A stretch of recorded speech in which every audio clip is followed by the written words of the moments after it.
Good morning, church.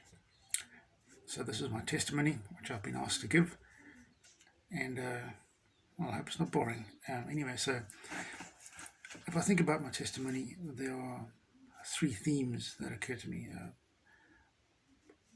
The first is God is gracious, and second is that our times, specifically my time, in the case of my testimony, is in His hands, and the third is that life's meaning is found in Him. So God is gracious. That's my name. Sean comes from the name John, the Hebrew name Yochanan, which means God is gracious. I was given this name in 1973 when I was born. So you do a bit of mental maths and you can figure out my age, which would make me a middle-aged man.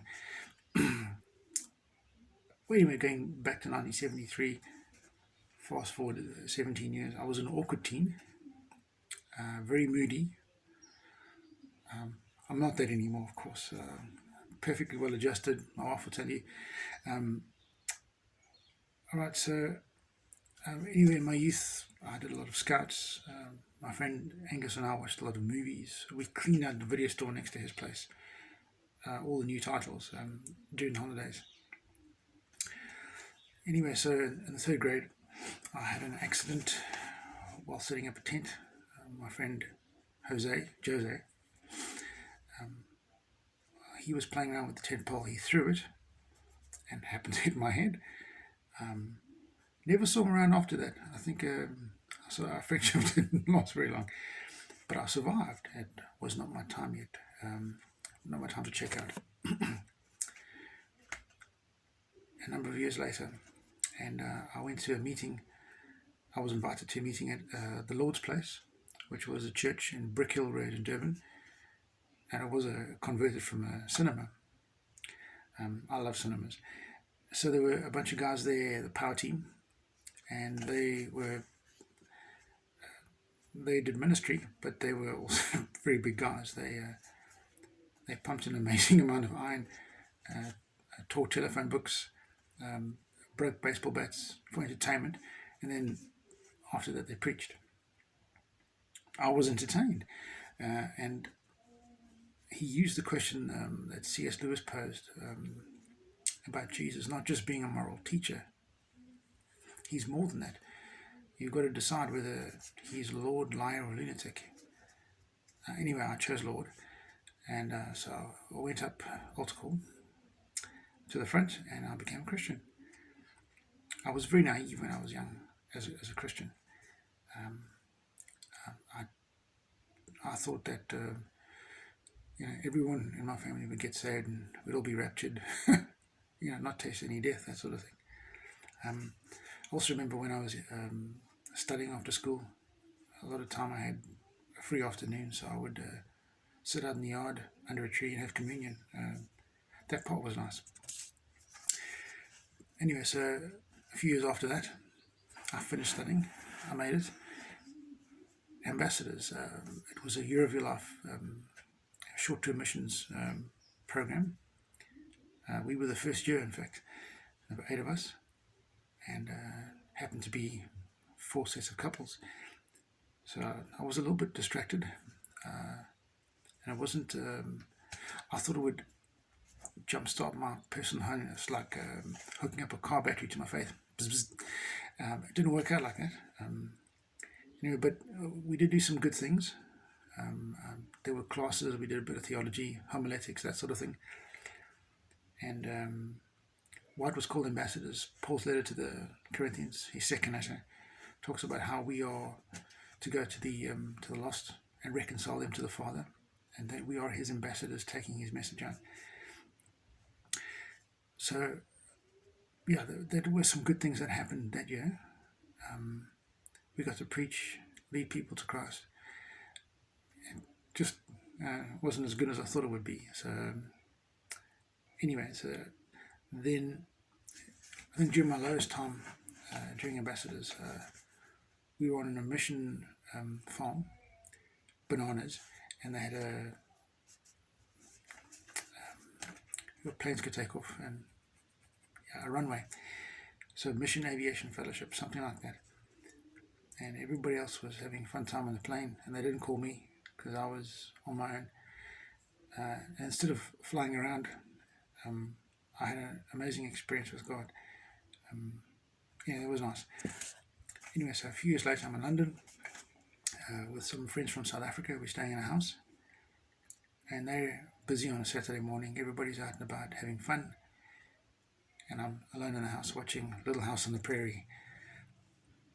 And this verse that I was thinking about at the time, Joshua 24:15, as for me and my household, we will serve the Lord.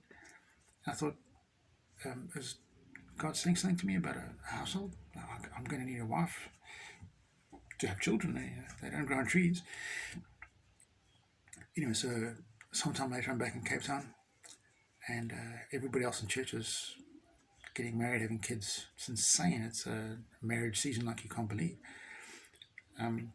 Except for me. I'm like one of those mutants at table number 9. Nobody's picking me up. But then I met Diane, and the timing was right. The times are in his hands. So, yeah, there's more to say, but I can't fit into 10 minutes. Anyway, 2009, everybody in the family is in hospital, except for me. Diane goes in to give birth to Amber, our first. My folks end up in hospital, my brother and my sister. And there's another family that we see every afternoon for visiting hours. We go there. Auntie Judy. She was in the ward with my sister over a month. And she didn't make it out. It's like the Hotel California. You can book in, but you don't leave. For some people. Anyway, so it was quite sad. Right. And then 2011, finally, my sister's in there for the 3rd time, and she didn't make it out. And it had some other good effects. My brother recommitted, not to an institution. He committed to Christ, recommitted. My folks got saved, and they're still attending church, local Baptist church here. Our times are in his hands, and yet he's gracious, because I remember, I got saved when I was 17 at the Lord's place. But it occurred to me, I remembered that when I was very, very young, both my sister and myself were in a Montclair Methodist church in Durbs, and there was an altar call, and we both went up. And I remember they ministered to us in the kitchen. Once they got us to the front, they took us to the kitchen, and I remember sitting on a counter, kitchen counter, and I remember that. I had forgot about it for years. Anyway, so there we were, 2013, and as for me and my household, we will serve the Lord. And there's 4 of us, me, my wife, Amber and Caitlin. And now here we are on the lockdown. 2019 was actually pretty good. We went to America, visited with Diane's folks there. It was great. I love Pennsylvania. The Amish and the Mennonites, the buggies, churches, throw a stone, hit a church. It's lekker. And then we came back here, starting 2020. Everything goes pear-shaped. I'm not a person who innately trusts government and government authorities. I'm not inclined that way. So it's been particularly difficult for me. But I come back to the verse, I think Paul's letter to the Philippians. He who started good work will be faithful to complete it. So I'm in the middle of this, and we're in the middle of this. But I know that he will bring us through. It's just like when I thought that we would all be raptured, me and my family, we wouldn't taste death. I mean, this is part of the suffering that I don't want. But afterwards is the glory. And that's what I've got to remember. Keep on forgetting though. Strange thing. So he will complete it. And in the words of Forrest Gump, That's all I have to say about that.